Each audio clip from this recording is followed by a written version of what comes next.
নদীতে স্নান করতে গিয়ে মৃত্যু হলো দুই নাবালকের। নদীতে তলিয়ে গেল দুই নাবালক। বৃহস্পতিবার এই ঘটনাটি ঘটেছে মালদার রতুয়া থানার বাহারালের নূরপুর ব্রিজের কালিন্দী নদীতে। এই ঘটনায় এলাকায় শোকের ছায়া। তড়িঘড়ি স্থানীয়রা খোঁজাখুঁজির কাজ শুরু করে, তবে ওই দুজনকে উদ্ধার করতে সক্ষম হলেই মৃত্যু নিশ্চিত করেন চিকিৎসকেরা। এই ঘটনায় ব্যাপক চাঞ্চল্য ছড়িয়ে পড়ল এলাকা জুড়ে। জানা গিয়েছে মৃতরা হলো ইমরান সবজি, তার বয়স 13 বছর। অপর এক নাবালক শেখ বাপি, তার বয়স 15 বছর। রতুয়া থানার বাহার আল গ্রাম পঞ্চায়েতের কসবা গ্রামের বাসিন্দা। পরিবার সূত্রে জানা গিয়েছে বাড়ি থেকে কিছুটা দূরে অবস্থিত নূরপুর ব্রিজের এই কালিন্দী নদী। তারা দুজন স্নান করতে আসে। স্নান করতে গিয়েই জলের গভীরতায় দুজনেই তলিয়ে যায়। প্রত্যক্ষদর্শীরা দেখতে পেয়ে তড়িঘড়ি উদ্ধারে হাত লাগায়। তবে মিনিট কয়েকের প্রচেষ্টায় দুজনকে উদ্ধার করে রতুয়া গ্রামীণ হাসপাতালে নিয়ে গেলে কর্তব্যরত চিকিৎসক মৃত্যু নিশ্চিত করেছে দুই নাবালকের। আর এই ঘটনায় কান্নায় ভেঙে পড়েছে দুই নাবালকের পরিবার। এদিকে রতুয়া থানার পুলিশ দুটি দেহ নিজেদের হেফাজতে নিয়ে পরবর্তী তদন্ত প্রক্রিয়া চালাবে বলেই জানা যাচ্ছে। আরও আপডেট থাকতে আমাদের ভিডিও শেয়ার ও ফেসবুক পেজটিকে লাইক করে ফলো করে দিন।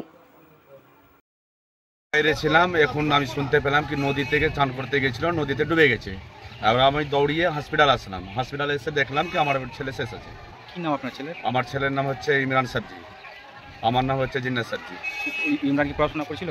পড়াশোনা করছিল স্কুলে। কোন ক্লাসে? 9-এ পড়ছিল। আচ্ছা, ছিল ওরা দুটাই গ্রামের বন্ধুই ছিল, দুটাই বাচ্চা ছিল। হ্যাঁ, কোনো কেউ সঙ্গে নাই। শুনতে পেলাম কি দুটা বাচ্চা আছে, ওরা একসঙ্গেই ঘোরাফেরা করে, ওঠা বসা করে। আমার বাড়িতে আসছে, ওর বাড়িতে যাচ্ছে, ওঠা বসা করে। ওরা ছোট বন্ধু আছে, আর কিছু নাই। আপনার কই ছিলেন? আমার 3টা ছেলে আছে, একটা মেয়ে আছে। ছোটটা ছেলে, এটা যেটা মারা গেল ওটা ছোট ছেলে। বাড়ি আপনার? বাড়ি বাহারাল পুরাতন হাটপাড়া।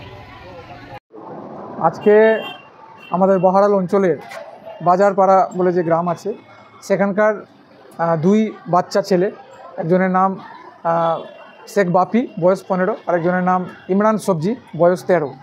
দুজনাই দুই বন্ধু নদীতে স্নান করতে গেছিলো, সেখানে ডুবে তারা মারা যায়। আমরা খবর, এলাকায় প্রচুর শোকের ছায়া পড়ে গেছে। আমরা তার পরিবারের সূত্রেও জানতে পারি যে তারা সকালই প্রায় 10টা সাড়ে 10টার দিকে আমাদের বাহারালের এবং নূরপুরের সংযোগস্থলে যে নদীটা আছে, কালিন্দী নদী, যেটাকে আমরা নূরপুর ব্রিজ নামে আমরা চিনি আর কি, সকল এলাকার মানুষ। সেই ব্রিজে জলটাও কম ওখানে এই মুহূর্তে, যেহেতু গ্রীষ্মকাল চলে এসেছে, জলও কম। দুই বন্ধু স্নান করতে গেছিলো সকালে, সেখানেই স্নান করতে গিয়ে দুর্ঘটনার কবলে পড়ে দুজনে তলিয়ে যায়।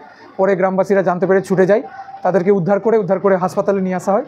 সেখানে তাদেরকে মৃত বলে ঘোষণা করে আমরা এখন ওদেরকে নিয়ে থানায় এসেছি। থানা থেকে যা সরকারি প্রসেস সেগুলো মেনটেন করে পোস্টমর্টমের জন্য মালদা পাঠানো হচ্ছে। এলাকায় শোকের ছায়া নেমে পড়েছে। আমাদেরই পরিবারের ছেলে, খুব দুঃখজনক একটা ঘটনা, একবারে তরতাজা প্রাণ দুটো। এভাবে সেই নদীটাতে এর আগেও বিগত দিনে এরকম ঘটনা ঘটেছে। পরিবার দুটোই খুব গরিব পরিবার।